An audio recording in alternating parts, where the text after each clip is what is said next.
La Procuraduría de la Administración, a través del Centro de Investigación y Capacitación y el Departamento de Ética y Gestión Pública, en aras de capacitar a la población ante la realidad de la pandemia, tiene a bien el día de hoy contar con la participación de la arquitecta Linda Castillero.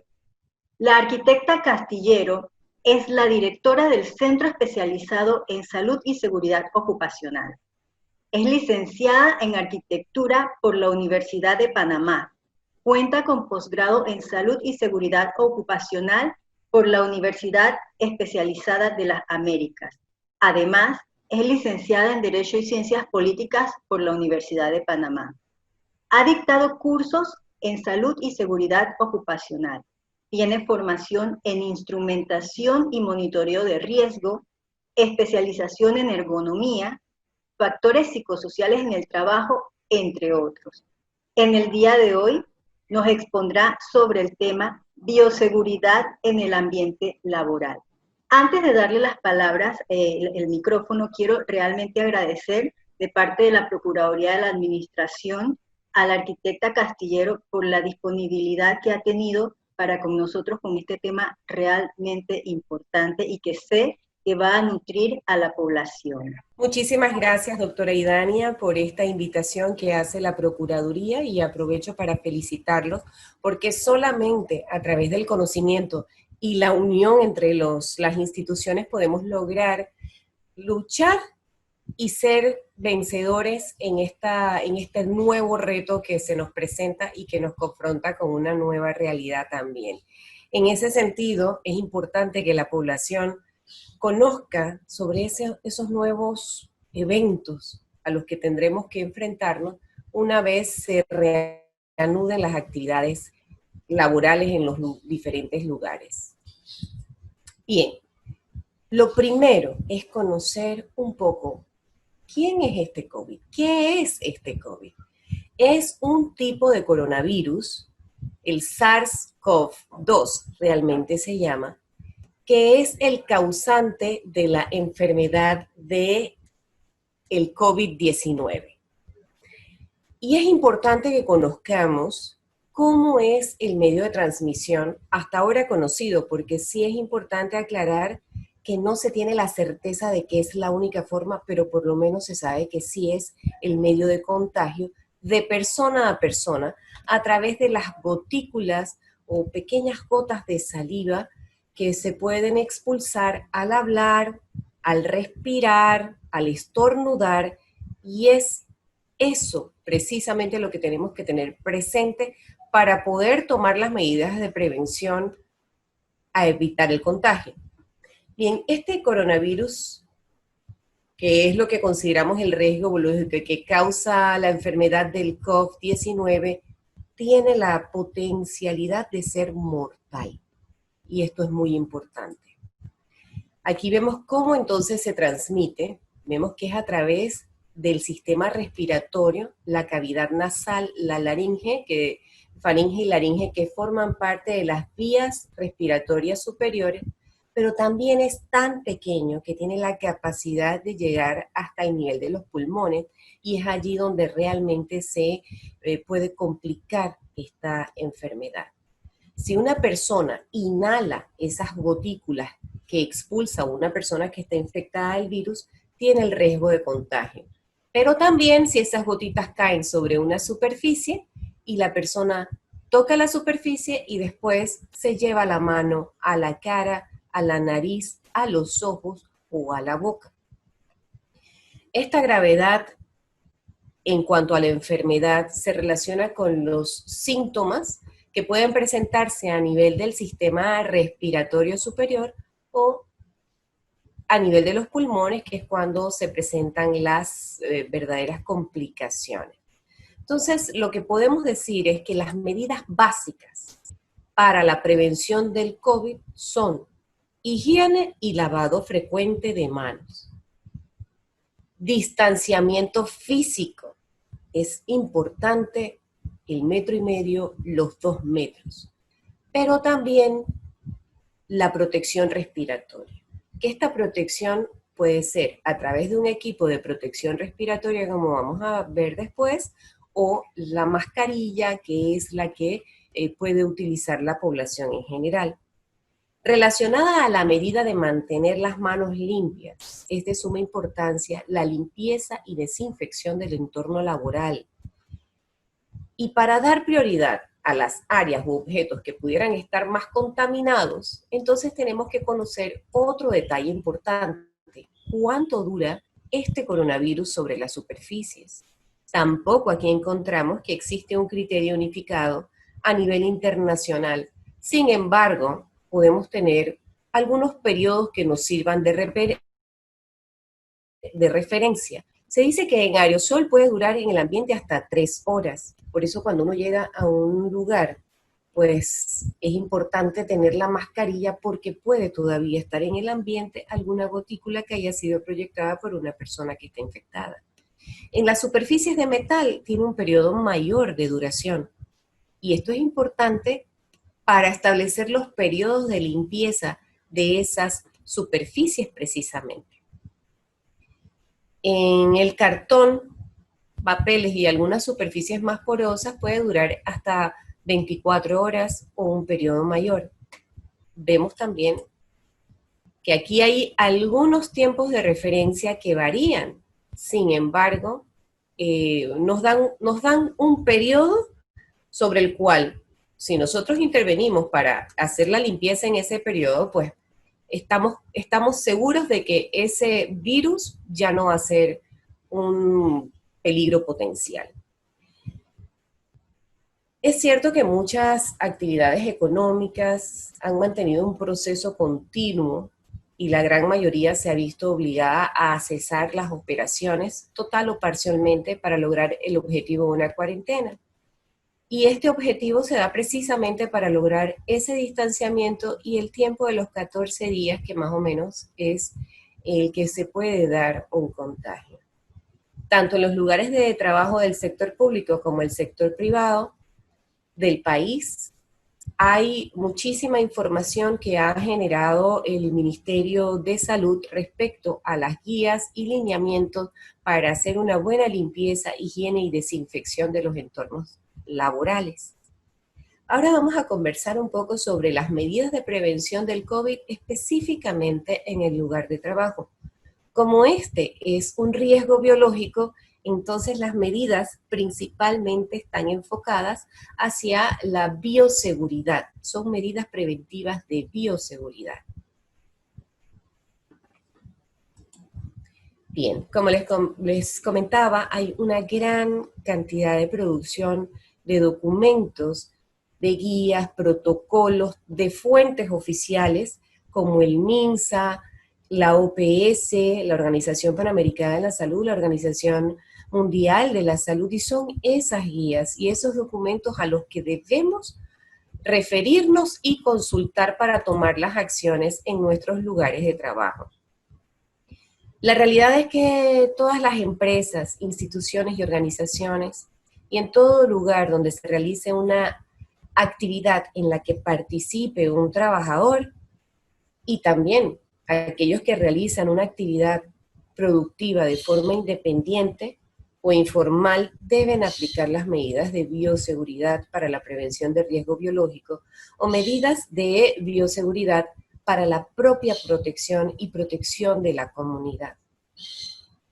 El primer paso hacia la ruta de la normalización de actividades para cualquier sector productivo de nuestro país es establecer un comité de bioseguridad que es el que va a estar pendiente de que se realicen esas medidas y que se tenga la provisión de las medidas. Por ejemplo, en la higiene de manos, ¿qué debe garantizarse? Bueno, que los baños en nuestros lugares de trabajo estén limpios y continuamente provistos de insumos como el jabón, el papel toalla, el alcoholado, cestos de basura con bolsa plástica, y a esto hago referencia porque es importante no verter el contenido de un cesto de basura en un cesto de basura mayor, porque ahí se puede proyectar en el ambiente algún tipo de, no solamente el coronavirus, sino otro tipo de agentes biológicos.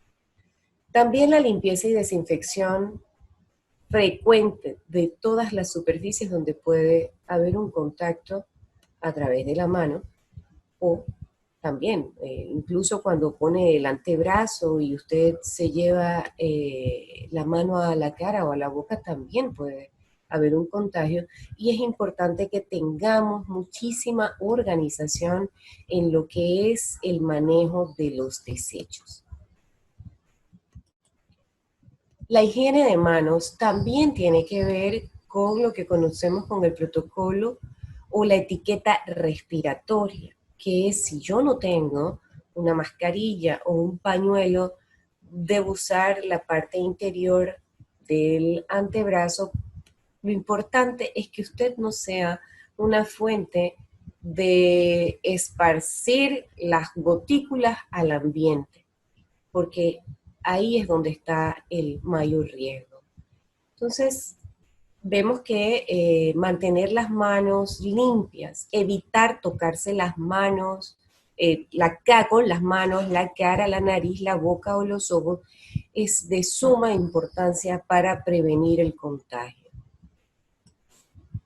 El distanciamiento físico, y estamos haciendo referencia a básicamente 3 medidas que debemos tener muy presentes. Ya vimos que es la higiene y lavado frecuente de manos. Ahora vemos el distanciamiento físico. Cuando hablamos del distanciamiento físico, en esta parte considero importante hacer la observación de que no solamente es en el lugar de trabajo, es en todo espacio donde puedan concurrir, encontrarse o mantenerse un número de personas. Esto incluye también el transporte. Esta distancia no ha sido arbitrariamente establecida. Esta distancia hace referencia, y conservadoramente, por cierto, a lo que es el espacio en el cual yo, al estornudar o al hablar o simplemente a veces al respirar, puedo incidir en el espacio de otra persona. Por eso se habla de los 2 metros como la distancia mínima para que uno pueda sentir que está dentro de un rango de seguridad. Evidentemente, si tenemos un distanciamiento de 2 metros, mucho más, ahora tenemos que empezar a expresarnos de una forma diferente, ese entusiasmo cuando vemos a nuestros compañeros de trabajo, a la gente pues que forma parte de nuestra comunidad, se puede, sí, expresar alegría, entusiasmo, cariño, pero evitar el contacto físico. Eso es muy importante. Esto implica también que en caso tal de que tengamos en nuestro puesto de trabajo que atender público, es importante establecer algún tipo de protección que garantice que ese aire, ese espacio en el que podemos compartir el aire para respirar, tenga una barrera. Ahí nos hacemos referencia a lo que son las pantallas. Supongamos los cajeros, en las tiendas, ese contacto con la persona que está haciendo la actividad de pago, pues debo tener una pantalla, algún tipo de protección. Hemos visto que algunos empresarios, emprendedores y creativos han puesto un plástico, vale. Lo importante es que exista una barrera que pueda garantizar la protección del trabajador y también la protección del cliente, del usuario o el público que asiste a ese comercio, a ese lugar de trabajo.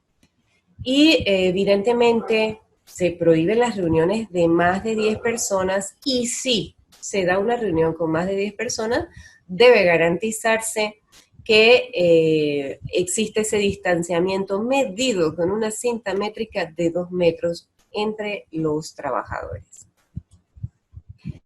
Cuando hablamos de la protección respiratoria, es importante hacer una distinción. Hay trabajos que requieren de protección respiratoria para realizar sus funciones de forma habitual. Y en este caso lo que se está fomentando es el uso de la mascarilla en la población en general. ¿Cómo debe ser esa mascarilla? Esa mascarilla debe ser hacia la parte exterior, debe tener ciertas características de impermeabilidad, pues a fin de que si cae alguna gota, pues no pueda traspasar. Y en la parte interior debe permitir una respiración dentro de todo cómoda. No se preocupen, es cierto, las mascarillas en un principio nos causan una cierta sensación de incomodidad, pero como sabemos, todo es cuestión de acostumbrarse. Y cuando reconocemos la importancia de esta medida para salvaguardar no solamente nuestra vida, sino la vida de nuestros familiares, nuestros seres queridos y nuestros compañeros, entonces pondremos el mejor esfuerzo en adaptarnos. La mascarilla o tapabocas, cubrebocas que se hace de tela, pues se puede hacer de varias capas y la capa exterior tratar de que sea impermeable. Sin embargo, no debe ser tantas capas que impida la respiración. Hay que tratar de informarnos sobre la eficiencia de las mascarillas que utilizamos. Y evidentemente, está la mascarilla quirúrgica, la N95, que es la que usan los médicos, el personal de salud. Esa tiene una protección de hasta 95%, 95, 98%, tiene otras especificaciones. Debemos tratar de no hacer una demanda tal de este tipo de equipo de protección que los especialistas de salud que tienen un alto riesgo de contagio pueda verse en algún momento sin la capacidad de encontrar este importante equipo de protección en el mercado. Pero si usted está utilizando una mascarilla de tela, no es protección. Usted no puede ir a un lugar donde exista una persona con sospecha, riesgo o confirmada de contagio, infección por COVID-19. O sea, la mascarilla ayuda, o el tapabocas, cubreboca, a que sobre todo usted no genere ningún tipo de gotículas al ambiente que pueda representar un riesgo para otras personas. Pero usted no está protegido realmente si existe una exposición real. Como conocemos por la resolución 71, creo, es obligatorio el uso de mascarillas en la población. Como no, en los lugares de trabajo también es obligatorio el uso de mascarillas y algunas otras medidas que exploraremos más adelante. La limpieza y desinfección de áreas de superficie. Esto se puede hacer, es que hay diferencia entre limpiar y desinfectar. Limpio, es importante mantener las áreas limpias de polvo. En 1 gramo de polvo pueden haber millones de microbios, bacterias, virus, y es importante que no encuentren ese espacio ideal. La limpieza debe hacerse húmedo, lo menos que debemos procurar es proyectar ningún tipo de partícula en el ambiente. El trapeado también debe hacerse en húmedo. Ese proceso de limpieza debe tener una metodología. Debemos asegurarnos de capacitar al personal de aseo sobre estas nuevas instrucciones al momento de limpiar y desinfectar los espacios. Es requisito, cuando menciono la palabra requisito, es que debe hacerse, se debe registrar la frecuencia de limpieza y documentar, tanto como sea posible, qué tipo de producto estoy utilizando. Es importante utilizar los productos que puedan ser certificados. Hay una página de la EPA, que es la Environmental Protection Agency, donde encontramos los productos que son efectivos, pero que a la vez no nos generan un riesgo en el ambiente. Y cuando hablo del ambiente, hablo también del ambiente interior del trabajo, ¿no? Del espacio de trabajo. Mantener las superficies de trabajo permanentemente limpias, los objetos que pudiésemos utilizar con mayor frecuencia, pero sobre todo aquellos que son utilizados por más de una persona. Debemos establecer un régimen de limpieza muy metódico para poder asegurar que esos elementos están debidamente limpios y que no representa un riesgo. Las superficies de contacto frecuente, aquellos que casi que ni recordamos que existen, pero que lo usamos con mucha frecuencia, ahora tenemos que ser muy conscientes de su existencia para realizar esas actividades de limpieza y desinfección. El primer paso hacia la ruta de la nueva normalización, como les mencioné, tanto en el sector público como en el sector privado, es el establecimiento de el Comité Especial de Higiene y Salud para la Prevención y Atención de el COVID-19. Bien, lo primero es, tanto empresas como el sector público deben establecer un plan estratégico donde va a intervenir toda la organización de la empresa. Y este comité tiene que establecerse tanto en la sede y en cada sucursal un comité gemelo idéntico, en que el sentido de la configuración, en cada una de las sucursales, sedes o regionales. Lo importante de este comité, si bien está establecido, configurado para la empresa privada y para las instituciones con ciertas diferencias, lo importante es que esté conformado tanto por quienes toman la decisión, o sea, representantes de los empresarios, como quienes van a participar en ese ejercicio de aporte de ideas, que son los trabajadores a partes iguales. Dependiendo del tamaño de la empresa, será 2 personas, 4 personas, 10 personas.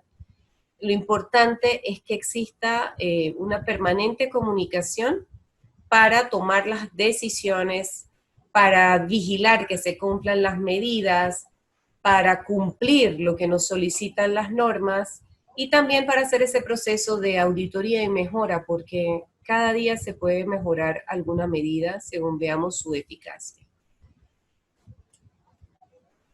¿Cómo lo vamos a hacer?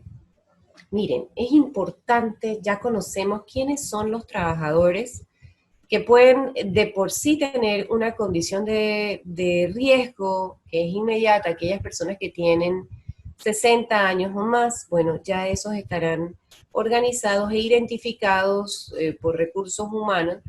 Tenemos que buscar la forma en la que ellos no concurran a las instalaciones, pero que también estén aportando desde su experiencia, competencia a la empresa, porque en este trabajo para sacar adelante nuestra economía se necesitan de todos los talentos, pero también mucho de la experiencia.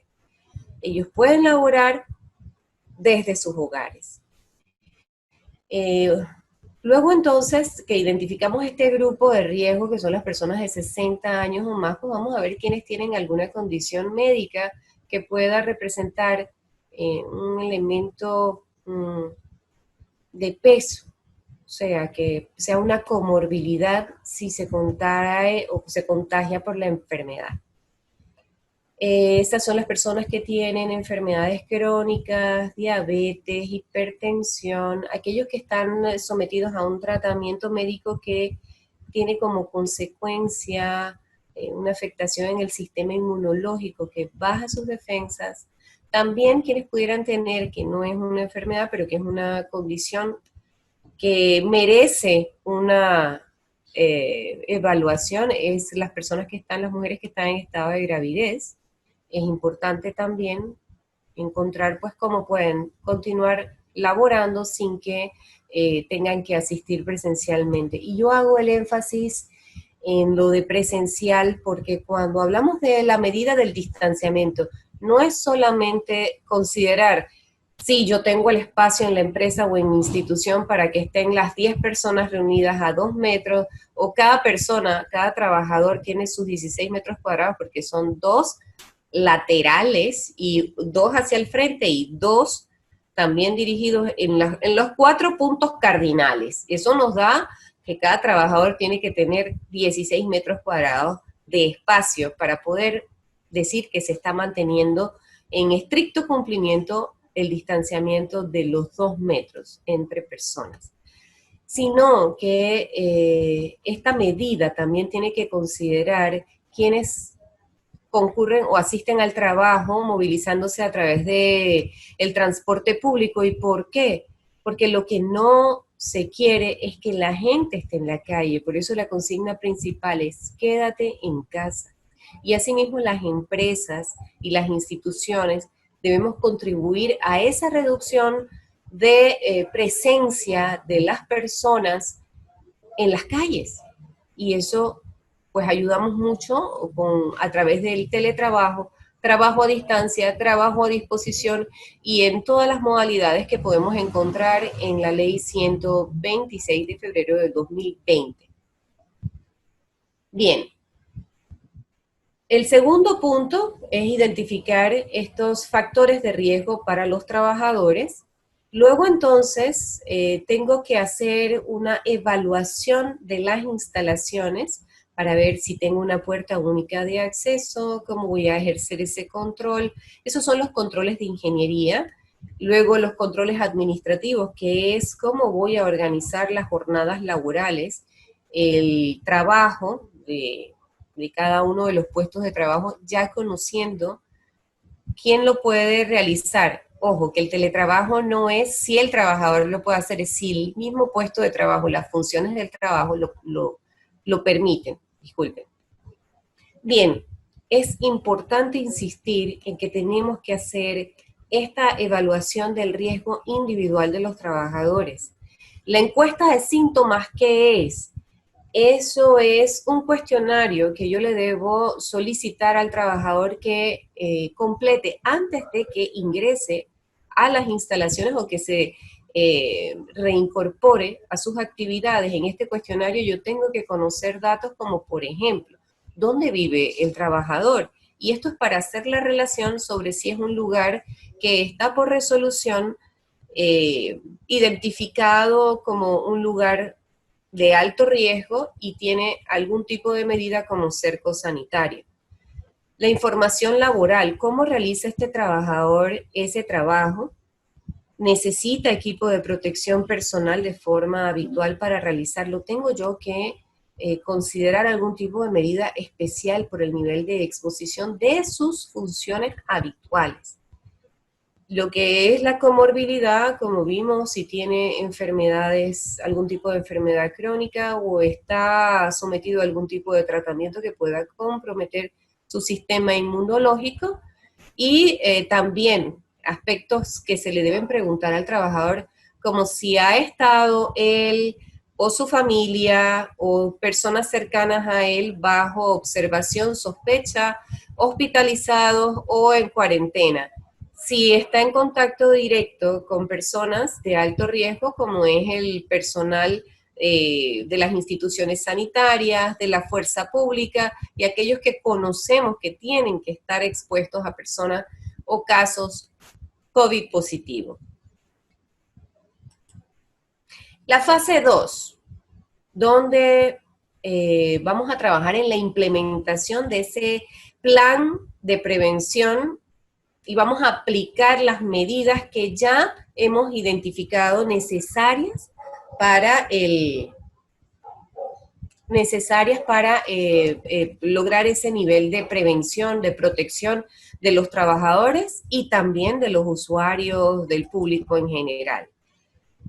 Bien, lo primero en esta implementación es que yo debo verificar que sé cómo y tengo cómo garantizar el lavado de manos, el distanciamiento físico, el uso de la mascarilla. Esas son las medidas generales. Luego entonces debo verificar que cuento con el equipo de protección personal para los trabajadores. Puede ser tanto equipo de protección respiratoria como por ejemplo el personal de aseo debe contar con guantes, botas y dependiendo si trabaja en un área donde se atiende a pacientes o hay mucho contacto con personas, atención al público, pues tenemos también que proveerle de algún tipo de bata desechable a fin de evitar que pues tengan ese riesgo, ese nivel de riesgo. Luego, es importante, dentro de esta fase de implementación, establecer los protocolos, y aquí es donde debo reiterar que la autoridad sanitaria, o sea, el MINSA, ya ha elaborado una serie de guías que lo que se requiere es adaptarla a su lugar de trabajo, adecuarla, ajustarla, porque por supuesto que ninguna medicina le funciona igual a todo el mundo, pero los principios básicos para garantizar esas medidas de bioseguridad, aseo y limpieza, ahí están establecidos. Vemos entonces que hay el cuestionario de síntomas, en este caso, este en particular, es un ejemplo de cómo nuestra institución, la universidad, logró digitalizar el cuestionario para que sus trabajadores o nuestros compañeros lo llenaran de forma virtual. Y aquí también quiero hacer otra acotación. Existe una ley 81 del 2016 o 2018 que nos garantiza la protección de datos personales. De forma que hay que ser muy cuidadosos en la información que le solicitamos a los trabajadores, a los colaboradores, a fin de garantizar su derecho humano, el derecho a la intimidad, el derecho a la privacidad. Sin embargo, necesitamos obtener información que nos diga si esa persona puede tener un mayor nivel de riesgo. La promoción de la salud, y en eso, pues, agradezco nuevamente a la Procuraduría y a todas las instituciones que están haciendo esfuerzos increíbles por generar contenido, por informar a la población, por llevar una comunicación asertiva y confiable a la población. Tenemos que seguir en este esfuerzo, apoyarnos de los profesionales. Hay profesionales en promoción de la salud, de las forma este tipo también en este campo a profesionales, y es importante que las campañas de promoción que haga la empresa también sean con contenido visual.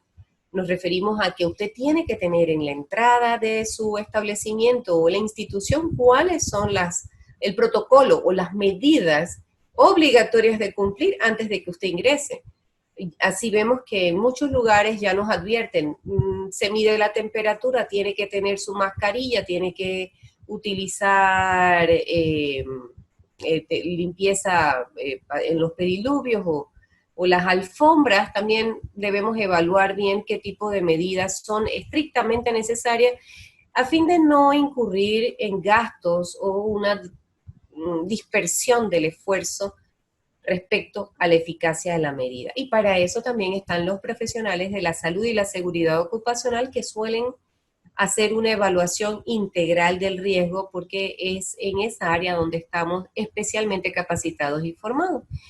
Y por último, digamos, dentro de lo que es definir los pasos importantes para estar preparado, es que usted tiene que tener su plan de contingencia. Este plan de contingencia no es más que el saber qué hacer si yo identifico a un posible caso sospechoso en la entrada del local, de la instalación o de la institución, o si se me presenta en el interior del local, la institución. ¿Qué debemos hacer? ¿A quién debemos llamar? ¿Cómo debemos actuar?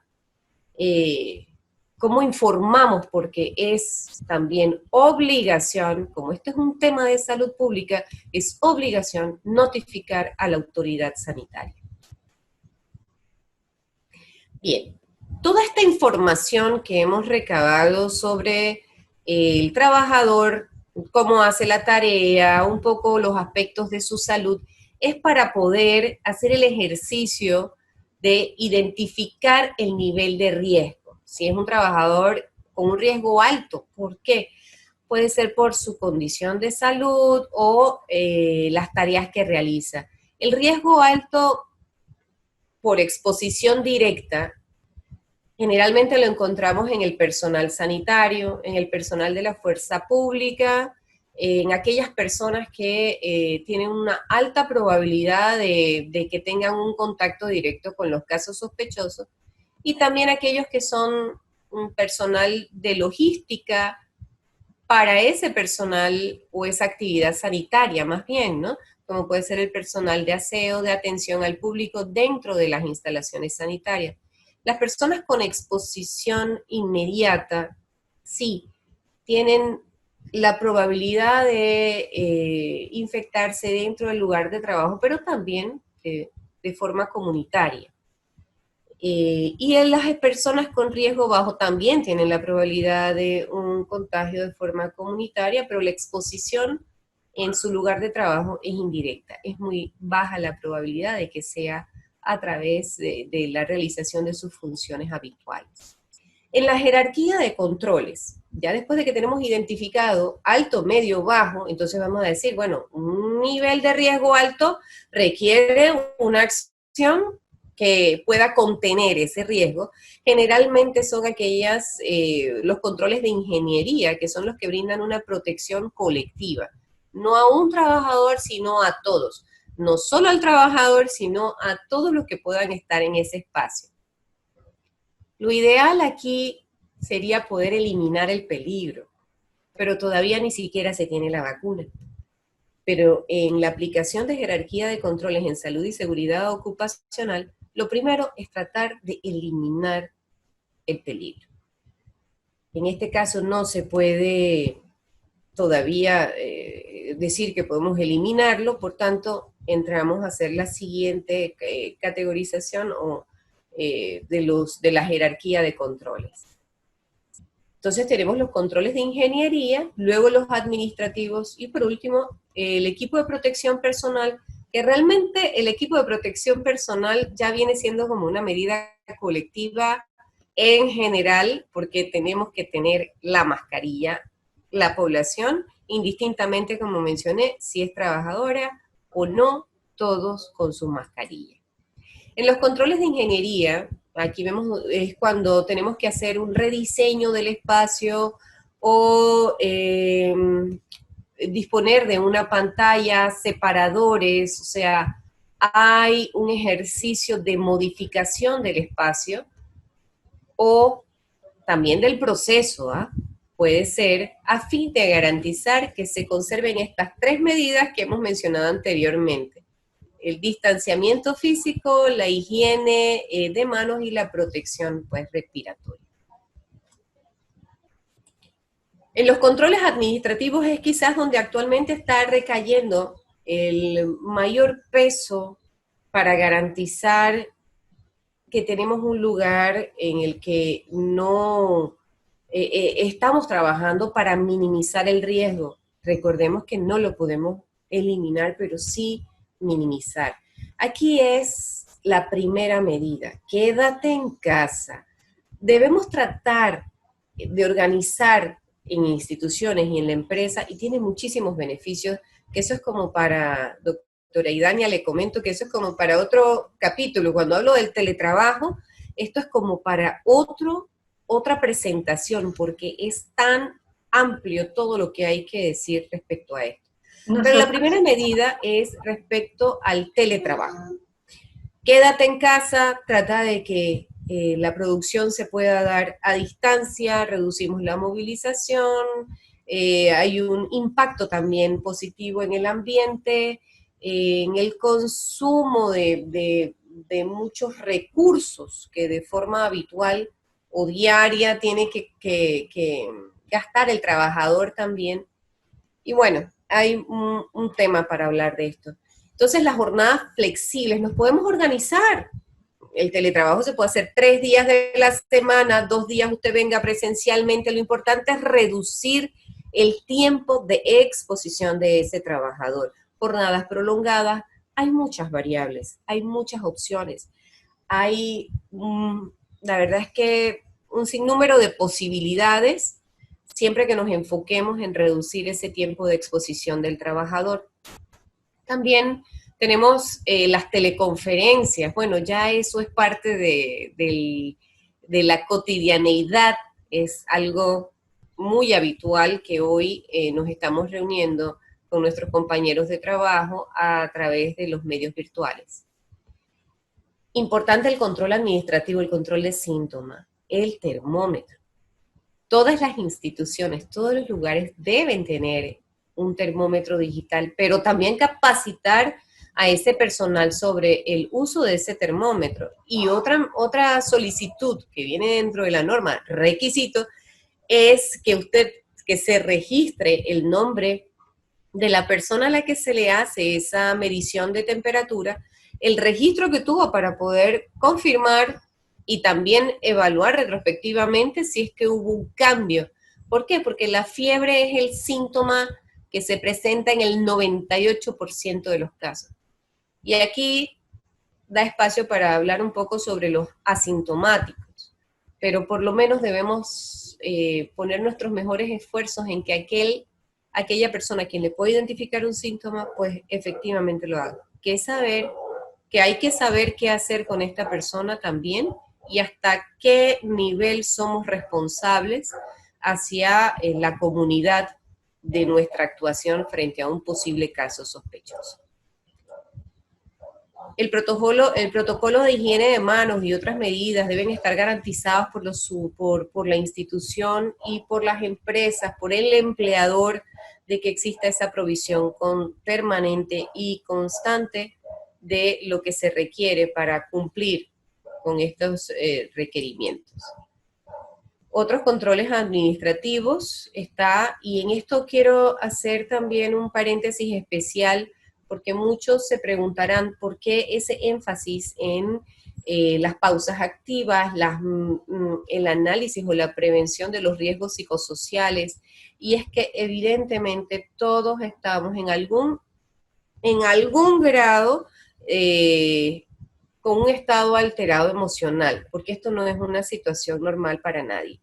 Entonces es importante, si le estamos pidiendo al trabajador, no estés caminando por los pasillos, no salgas de tu oficina si no tienes nada que hacer, es importante que le demos ese espacio para que haga pausas activas, porque eso ayuda a su salud, pero también a reducir los niveles de estrés y ansiedad.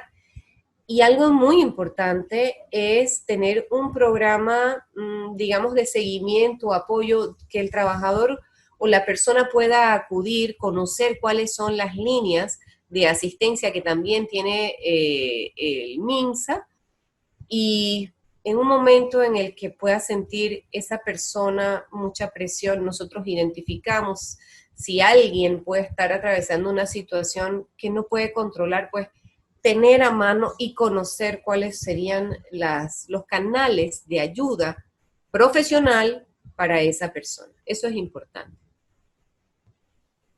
Capacitación, formación, inducción, son palabras claves en este proceso de evitar más afectación a la población.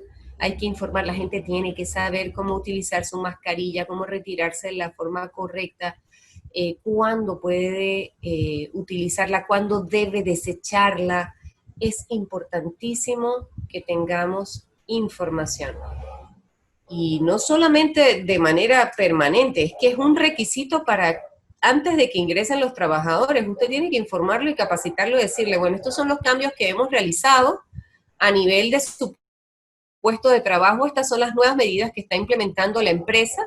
Sí es importante reiterar las formas de contagio de la forma más rápida, porque creo que la población en general está informada, pero hacer ese énfasis de cómo puede usted infectarse y cómo evita también que otras personas se infecten. Y así tenemos como una plena conciencia de que la medida no es arbitraria, que no es caprichosa, que obedece realmente a un resultado esperado, y ese resultado es que usted esté protegido. Formar también a los trabajadores de aseo qué tipo de producto deben usar, cómo lo deben usar para que mantenga su eficacia.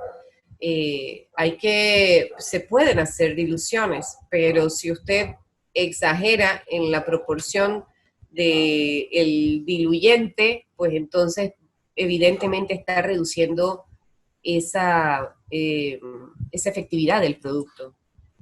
Bueno, el plan de contingencia, importantísimo, tiene que contar con la participación de todos los trabajadores ser difundido.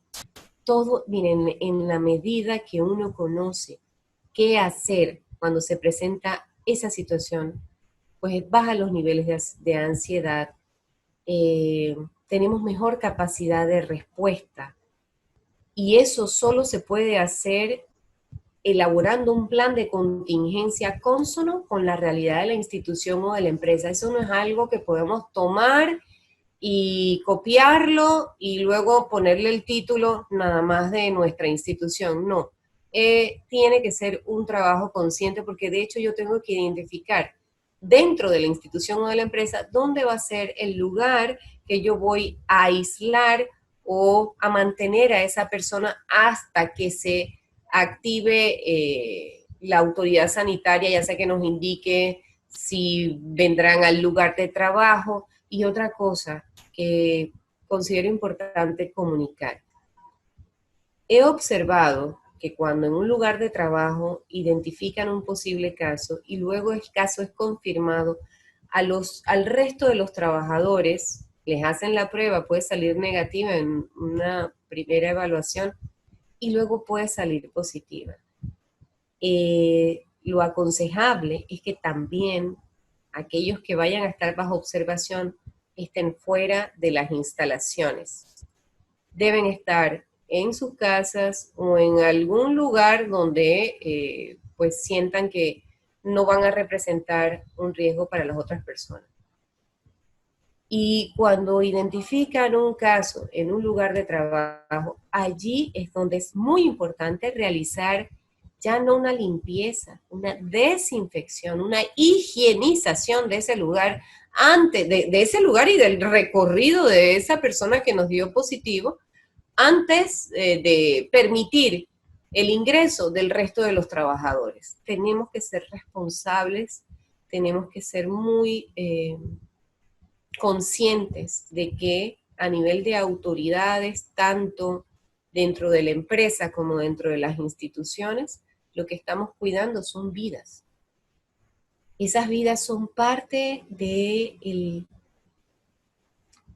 mecanismo productivo, o sea, es parte de la energía productiva de nuestro país. Son nuestra fuerza de trabajo, pero también nuestro talento humano. Tenemos que tomar las medidas que atiendan al orden primero de la conservación y preservación de la salud de las personas, de los individuos. Y bueno, creo que con esto, pues aquí más o menos un planteamiento de lo que puede ser una idea de cómo elaborar un plan de contingencia, o por lo menos la activación de esos mecanismos, que en este caso lo hice para la universidad, pero que también debe ser elaborado para las empresas y las instituciones, para darnos como esa secuencia lógica de pasos que debemos garantizar que todo el mundo conozca, para que en el momento de que se dé la situación no se pierda un segundo, que puede ser de suma importancia para el objetivo que buscamos, que es la prevención. Muchísimas gracias, doctora Idania, y bueno, gracias nuevamente a la Procuraduría por este espacio de compartir experiencia y conocimiento, tanto con la empresa privada como con las instituciones y la población en general. De mi persona, Idania Perigó, jefa del Departamento de Ética y Gestión Pública, agradece en nombre de la Procuraduría de la Administración a usted, arquitecta Linda Castillero, por su magistral exposición en el tema de bioseguridad en el ambiente laboral, y nosotros realmente estamos muy complacidos de tenerla a usted en el día de hoy, de verdad. ¿Qué me permite? Yo quisiera solicitarle a la población que, si bien la consigna es quédate en casa, si usted es un trabajador y al despertar siente síntomas, algunos de los síntomas, dolor de cabeza, fiebre, tos, secreción nasal, por favor,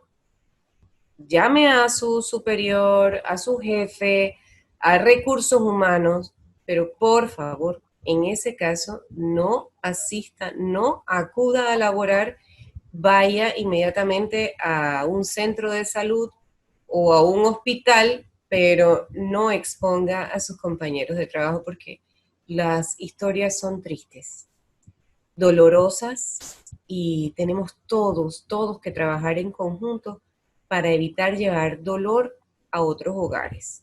Tenemos entonces que trabajar juntos para salir de esta situación que evidentemente nos está impactando a todos como país y al mundo. Gracias a ustedes, doctora Idania, nuevamente a la Procuraduría y a la orden siempre, siempre que requieran, pues con mucho gusto, nuestra universidad. Esta es su misión y esta es su pasión. Muchas gracias, muchas gracias. Saludos. Hasta luego.